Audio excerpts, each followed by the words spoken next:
day, everyone. This is your teacher, Miss Mars, and in today's video, I will continue my discussion on Unit 1. Previously, I discussed to you about Lessons 1 and 2. Lesson 1 is all about defining materials and materials development, while Lesson 2 is all about current trends and emerging issues in materials development. Now, on today's video lecture, we will cover two lessons, Lesson 3 and Lesson 4. Lesson 3 is all about materials developers, while Lesson 4 would focus on the principles in second language acquisition, which we are going to explore on this video lecture. Thus, I know you all are ready. Without further ado, let's begin.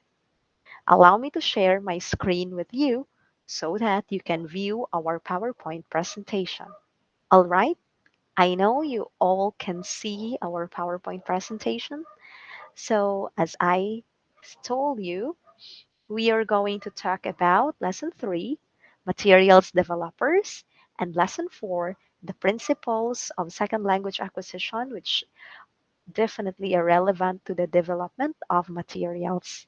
And let's start now with our Lesson 3. So, materials developers, let's do it. Okay, we have here our lesson introduction. This lesson class would inform you of the personalities who are responsible for developing the materials, and we would also focus on materials which are needed in a language classroom. And we have here our learning outcomes. There are actually two. The first is you will determine the personalities or the people who will create the materials. And the second one, which we will do when I am going to schedule a Google Meet. So you will share a moment in your previous years in the education program where you develop teaching materials. And I mean, when you were in first year and second year college, so try to look back and try to take a look into what were the materials you were asked to develop by your previous subject teachers, and you share what you have felt or what were your experience that time. So it would just be a free conversation you share with everybody, and that would serve as your oral recitation. So now let's start with our learning contents and task. So the task I already mentioned, the task would either be posted on the Google Classroom or would be mentioned as your oral recitation. So, who should develop the materials? Actually, class, in this presentation, we are going to take a look at into two people: the professional materials writers, and of course, the second one, the teachers. Okay, like us, well, like me, and probably like you in the future when you probably join the group of professional teachers. So the professional materials writers, these people are actually determined by the publishers from an analysis of market needs. So, of course, based on the need of the market, the publishers found out that, oh, we have to develop this language material rather, or this language course book. And these professional materials writers will be called by the publishers. And fortunately, of course, they are very experienced and very competent as well. And they are very familiar, and the realities and the rules in publishing is already in their system because they considered it as their full-time job, and it is their source of living. So they are basically very exposed with new technologies, and they wrote systematic, very well designed, perhaps teacher friendly, and thorough books. Okay, teacher friendly. However, there are also like cons or drawbacks as what um, Amrani in 2011. Actually, these are considered by Tomlinson already in 2001, that these professional materials writers, they lack energy and imagination. What do you think? Why do they lack energy and imagination? Because they focus on writing, and probably they have very limited, or they don't have maybe limited experience in the academe or in the classroom, or perhaps some of them really do not have hands-on experience to be in the academe or to be with the learners. That's why they often lack imagination. And insufficiently relevant. Though it's not all the time, sometimes it could happen. They may be insufficiently relevant with the materials that they created. And of course, in terms of appeal to the actual learners who use them, perhaps not really that much appealing. Or that could be a drawback, meaning they need to work on the appeal. And one of the reasons, obviously, is because they are full time writers. They do not engage themselves in the actual teaching and being with the learners. So that is one of the reasons, and probably really a huge factor why the appeal is definitely needs improvement. And Dudley Evans St. John in 1998, actually they state that, well, there are only small proportion of good teachers who are also good designers of course materials. It's really a huge statement, right? But it was a little bit disagreed by Tomlinson in 2013 because he found that teachers throughout the globe actually just need little training, experience, and support to become materials writers. That is why I said that there are people rather, who can really write. First, those professional ones, those that consider materials writing as their full-time job, and the teachers themselves, of course, when they are given a training and when they are exposed and given support, they really become the best material writers. And you know what? If we are given such opportunity, we could be able to produce imaginative materials that are really relevant and appealing to our learners, because the fact that we have hands-on experience, first-hand experience rather, with our learners, and at the same time, we are teachers, we know their needs, we are a total package. Okay, so and that's all for lesson three, materials developers. So always remember, not only the professional materials writers can write, most importantly, teachers are writing materials or are materials writers. That's why class our schools should provide us training and at the same time expose us to these, because according to Tomlinson, it's research based, huh? Tomlinson in 2013.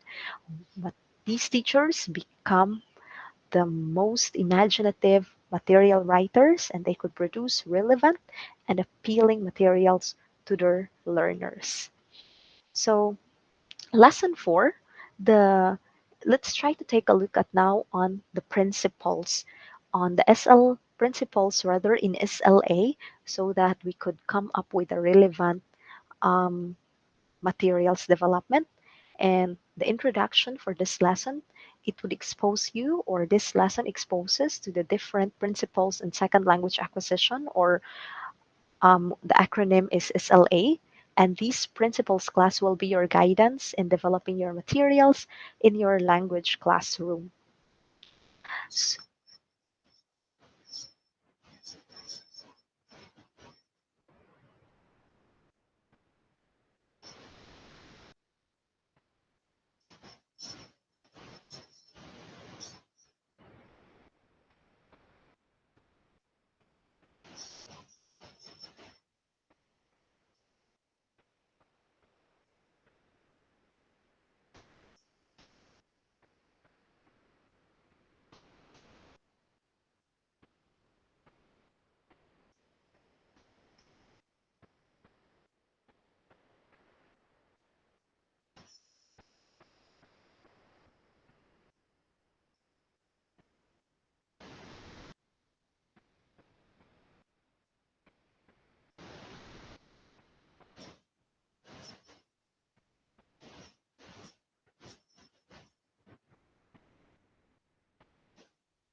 All right. So the video that you just watched, it's very relevant. And let's try to take a look into the first slide where the video is first presented. to just clear out, if in case you have some, shall we say, questions. So, second language acquisition, it is the process by which people acquire or learn any language in addition to the first language. So, after we learn the first language, of course, we have to learn the second language. And these are the principles that we are going um, to explore and to refer to. So, SLA researchers class have this acquisition as a term that is referred to informal or subconscious process of gaining a language, and we learn or we acquire a language because of our exposure.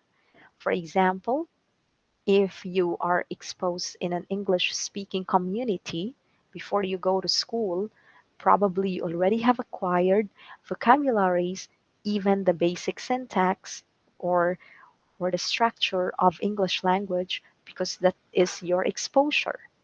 While learning, on the other hand, it is referred to the deliberate, conscious study of a language so that we could be able to use it. Like when you are sent to school, of course, you learn English language.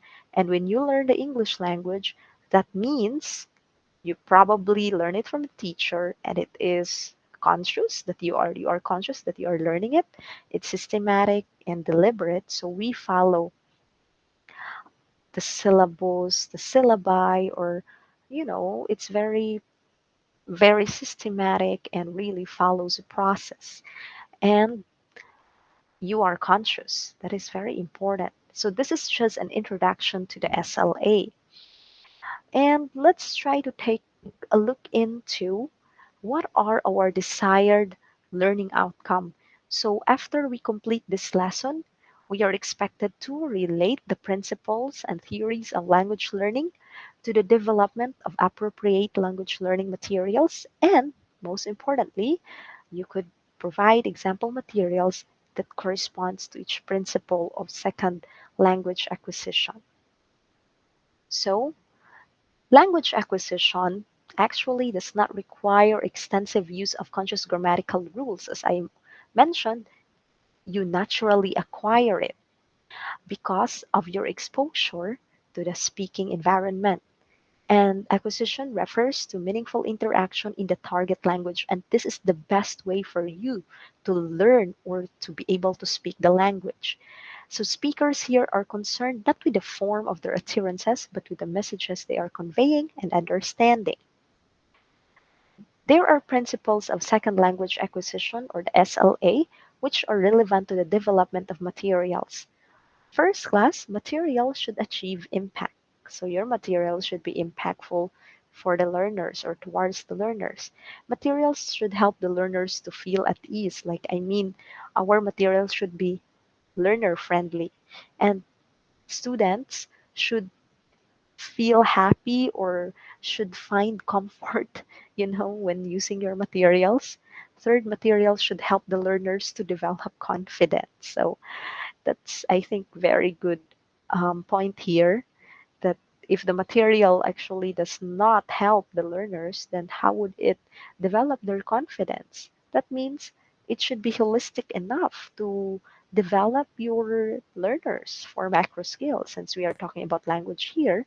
So it should be able to allow the learners to learn and develop their four macro skills so that they would eventually have confidence in using or speaking the language. What is being taught should be perceived by the learners as relevant and useful. We teach our learners, and they would feel, oh, I need to learn this because this is needed. I can use it. For example, English for specific purposes. Why do we teach our learners with ESP, or the English for specific purpose subject? Because it's relevant. We know that they need it for their profession when they, of course, practice their profession, they need that. And materials should require and facilitate learner self investment. Learners must be ready to acquire the points being taught, both in terms of linguistic, readiness, of psychological readiness too. So they have to be, taught with the linguistic side. And not only that, but at the same time, readiness psychologically and how they would develop. Next, materials should expose the learners to language in authentic use. Authentic meaning actual use. Or how should we be able to use the materials? What is inside the materials in a sense that we make sure that the learners learn the language that they can practically use in situations when they go out the four walls of our classrooms. Can they use it? So that's how the material should be created based on this principle in second language acquisition. The learner's attention should be drawn to linguistic features of the input, and materials should provide the learners with opportunities to use the target language to achieve communicative purpose. So it's very, very relevant with authentic or very similar.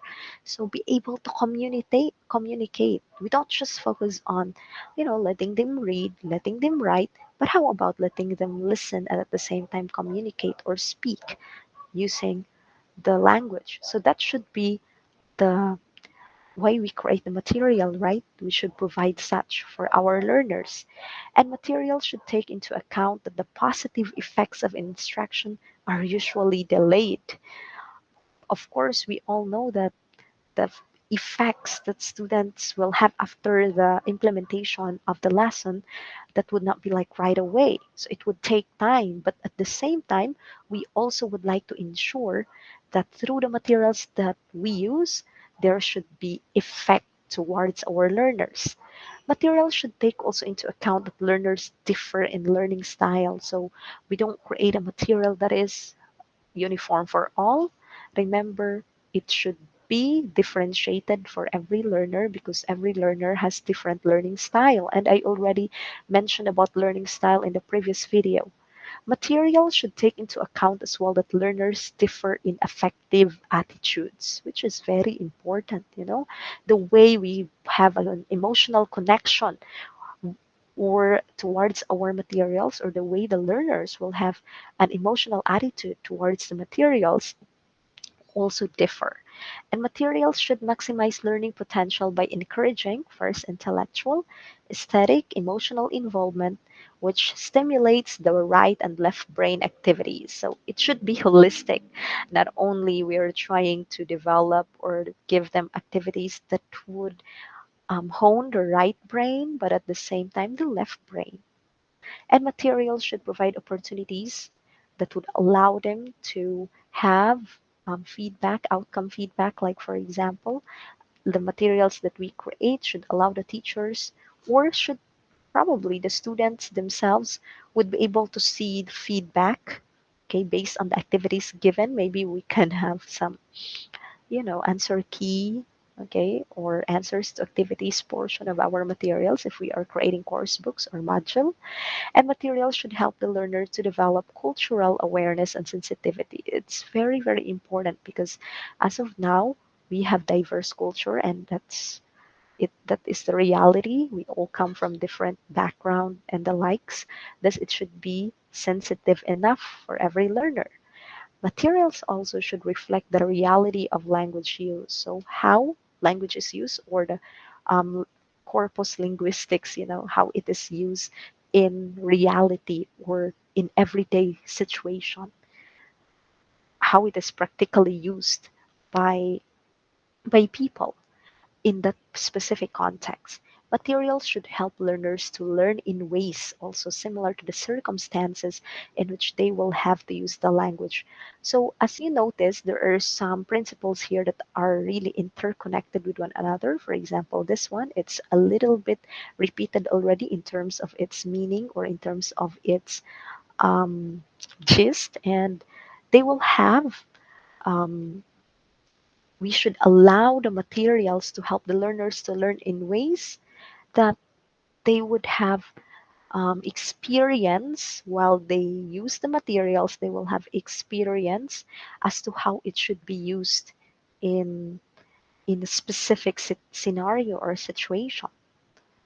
And materials class should help create readiness to learn. Like, I mean, it does not mean, okay, this course book, for beginners, but then we give them already something for advanced. So our material, if we create it for a beginner, it should really scaffold our learners to learn, or to learn that second language, in a sense that they begin from the alphabet, the the phonics and the like. So that's it, until they started building foundation, and until such time they can reach the next level, or um the next, of course, level. Like from beginner, they may go to intermediate and then advanced. And materials should achieve effective engagement. As it is already mentioned earlier, effective attitude, effective engagement, there should be emotional connection, and we should allow the materials to also allow, that we should make sure that our materials allow the learners to connect with the materials, and materials reflect the reality of language use. So this is already repeated, but yeah, so make sure that the materials that you will create soon, should allow the learners to use the language as how it is used in reality. Not superficial like the ones we usually learn in books. This is how it's done in books, but could we really apply what we learned in books like in reality? It should be a balance. We learn the theory, we learn the grammar, and at the same time, we'll also try to expose our learners with how language is used in reality, because they might be culture shock, or they might say, I learned something that actually not so relevant. So it should reflect the reality of language use. Okay. And Richard's class in 2001, page 264 in our reference, suggests a rather different and at the same time briefer list of the qualities each unit in the material should reflect. And this time, Richards just make it, brief. So first, gives learners something they can take away from the lesson. And that's what material should be like, right? Something that you can gain something, take away, teaches something learners feel they can use. So, can I use this? Oh, material should be able to teach something that learners can use after the lesson. Gives learners a sense of achievement. Yes, I achieved it. I knew it. Okay, and this is how I'm going to use it. Practices learning items in an interesting and novel way. Novel meaning fresh or new way, right? And provides a pleasurable learning experience. Like, our material should be not boring or too analytical. It should be just fun, and provides opportunities for individual practice. So students should, be able to practice by themselves, and they should provide opportunities for personalization, and provide opportunities for self-assessment of learning. So how should, students be able to assess if they learned or not? It's up to you. It should be included in your materials when you create. That's according to Richard. Okay, and that's it for our principles in second language acquisition. Earlier, we presented a very long list of the principles, and those long lists, some are really interrelated with each other. And Richard's here created a quite brief list of the second language acquisition principles, which we can make use of when we create materials. So these are the things we are just going to consider. Do we really create material that is a check based on what is said by Richards? So, do we really follow the principles? Because class as teachers, we should be guided by principles, and such principles would guide us in order for us to come up with an efficient and effective materials for our learners. Remember, according to Tomlinson, not only professional writers write materials, most specifically as teachers should be able to write materials, because we could write the best materials. So